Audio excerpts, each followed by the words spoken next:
Aaron Rodgers, across the board, number 1 ranked quarterback. He is good. Thank you, Matthew, for that compelling analysis. Rodgers has played 10 or more games 8 times in his career. He was a top 2 fantasy quarterback in 7 of those 8 seasons. So basically, if he plays and he stays healthy, the floor is an elite quarterback.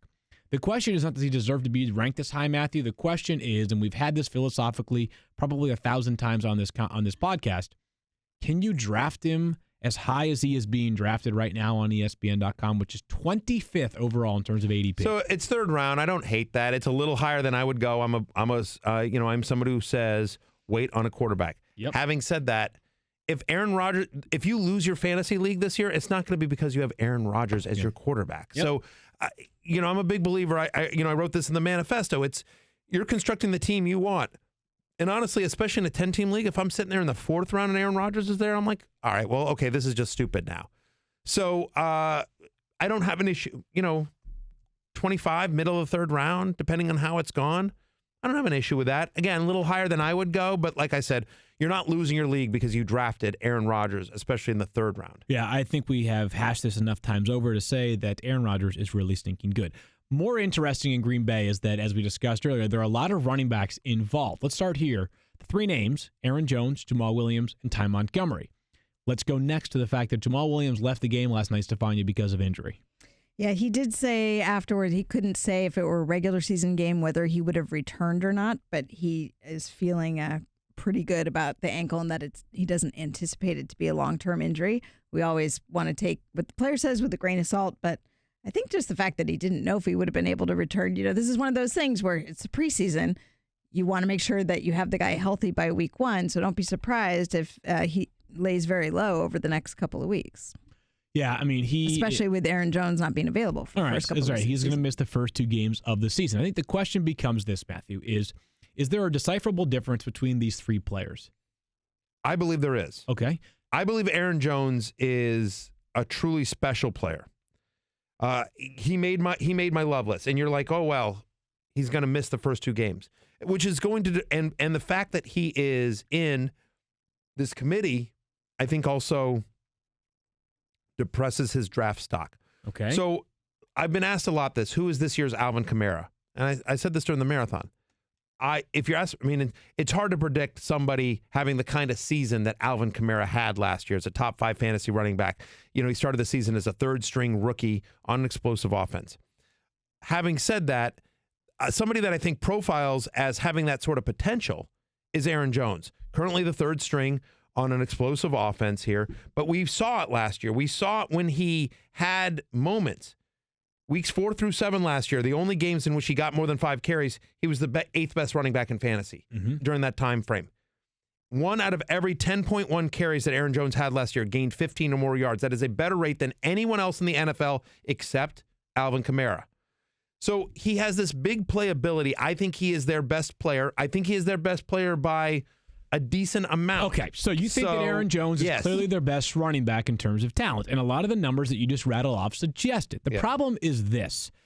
If the Packers saw it that same way, I should say, why didn't he have a more prominent role last year? And don't tell me because of the injury. Look, again, it took him a while to get into the starting lineup, and when he returned, it wasn't as if, again, he had this job unto himself. I think there's enough of a split still that it's hard for me to feel as though any Packers running back going into the season would be a comfortable week-to-week starter for me. Now, the reality is we won't have Aaron Jones at all for the first 2 weeks, but I have him ranked highest. I've got him just inside. I have him ranked just behind Jamal Williams. They're both tucked right inside my top 40.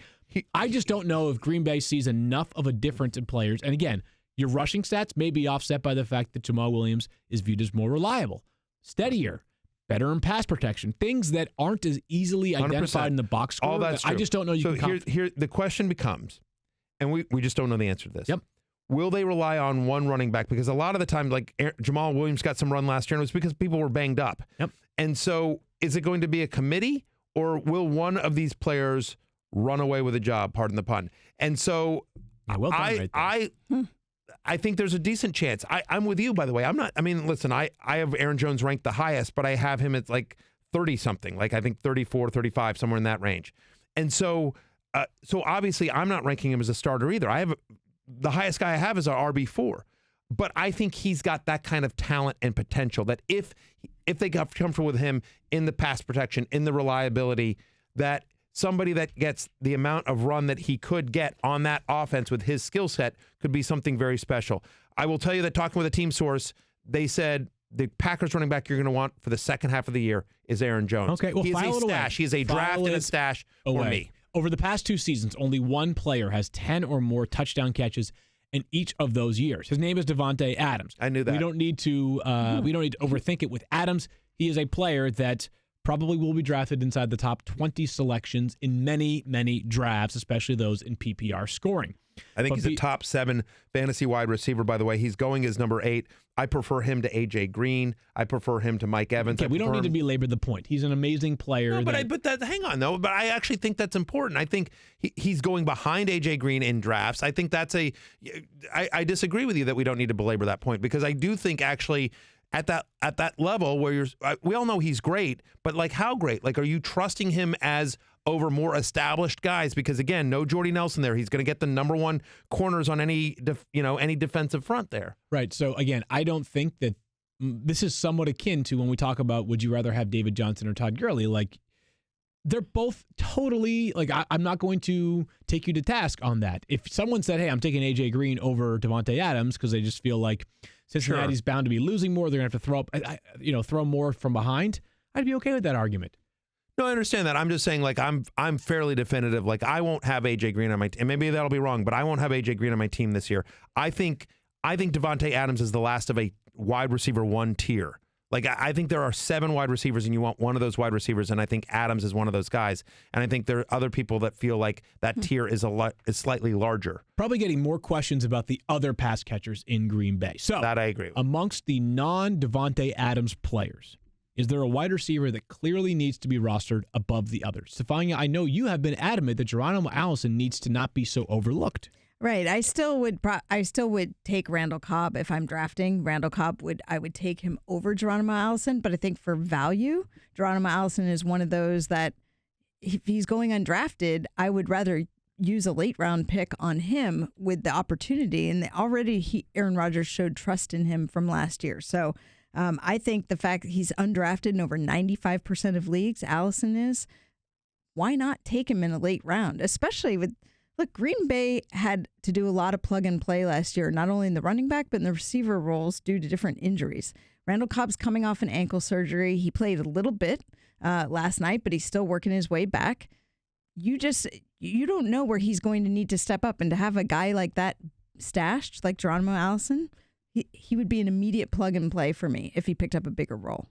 I think that Randall Cobb probably, like you said, Stephania, is the one that people are going to be more likely to draft just because of the fact that a little bit more well-known. Right. His ADP right now is 35 amongst wide receivers, and he has a rapport. It's a nice bargain, by the way. He has a nice rapport with Aaron Rodgers as well. 68.8% of his passes that have been targeted, or 68.8% of Aaron Rodgers' passes targeted for Randall Cobb have been hauled in, as compared to 61.2% of all other Green Bay passes to wide receivers from Aaron Rodgers. That, of course, starts since 2014.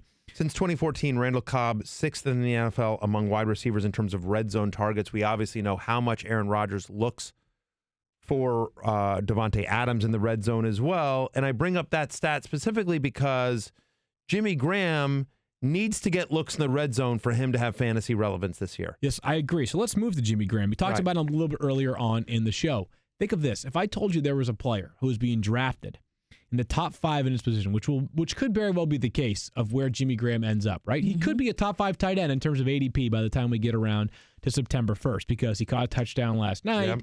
He's Jimmy Graham. Jimmy freaking Graham. There were 5 games last year, 5, that a player who catches the football for a living had 8 or fewer yards. Not 8-0, 8 or fewer yards in a game. Now, there were 5 games last year where Jimmy Graham had more than 5 catches. This was a Deshaun Jackson year for a tight end, right? Up or down. There wasn't a lot of in-between for Jimmy Graham. The pros are that he's a touchdown scoring machine. The cons are that the volume is really difficult. I mean, 57 catches. That's less than 4 catches per game. Didn't have one game over 75 yards last year. You said a minute ago that you probably won't have very many shares of A.J. Green. I think that Jimmy Graham's probably a player that the three of us feel the same way about. Right, and the history of tight ends in Green Bay. I mean, I know that in camp, what I saw was Aaron Rodgers trying to establish a connection with Jimmy Graham. I mean, you certainly saw them working at that right away, and both of them were talking about it. But I still don't know that he's going to be valuable enough as a receiving tight end to make it worth your while in fantasy. It doesn't take much. If you score a handful of touchdowns, it doesn't take much to get into the top 10 of fantasy tight ends. I have him as tight end 10, but he's going, I think, as tight end 7 right now, and it wouldn't surprise me if by the time drafts roll around, as we get closer to like Labor Day, you'll be seeing him going as a top 5 fantasy tight end. It just makes me nervous. Aaron Rodgers had 34 different red zone passes last year. Only 5 of them went to tight ends. Now, I understand the argument. Jimmy Graham isn't Martellus Bennett or Jared Cook. Yeah. But at this time last year, people were talking up Martellus Bennett. Martellus Bennett was going like as a top 7 fantasy tight end. And Jared Cook was a popular sleeper the years that he was in Green Bay. He's never played with a quarterback like Aaron Rodgers. So we'll see. We will see. He is touchdown dependent, and it makes me nervous to rely on any player that is so touchdown dependent, especially giving his ADP. One last name I want to mention real quickly is Jake Kumar. Right, what do we think? I mean, another big game from Jake Kumar last. I mean, you watch the game field. What do you tell me about this? So for those who may not know, 114 and a touchdown. Aaron Rodgers keeps talking him up in a second game in a row. Right, he scored. For those who may not know, he went to UW Whitewater, which is a D3 school, one of the best D3 programs in the country. Shout out to D3 football. The Packers drafted 3 wide receivers this year. Equanimous St. Brown, most notable name, 6th-round pick out of Notre Dame. Father was Bobby Brown, Mr. Universe back in the day. Jamon Moore from Missouri, big physical receiver, had some good production playing with the potential first-round pick quarterback himself in Jake Locke? What's his first name? Drew Lock. I'm sorry. Drew Lock, the quarterback in Missouri. But Jake Kumaro began his career as an undrafted free agent with the Bengals, has bounced around the NFL for a few years. Local story, so really cool, interesting, and he's been crushing camp for them. You can't miss him. He's got long hair, literally he's looks Why'd you look at me when you said long hair? Because I was talking to you before that sentence began. It's opposite day. He looks like Fabio. There you go. So in any event, Kumaro's been interesting. I don't know if he's interesting enough to put him on the fantasy radar, but let's track it for the rest of the season. Rest of the preseason, I should say. 100%. Just a name to keep in the back of your mind.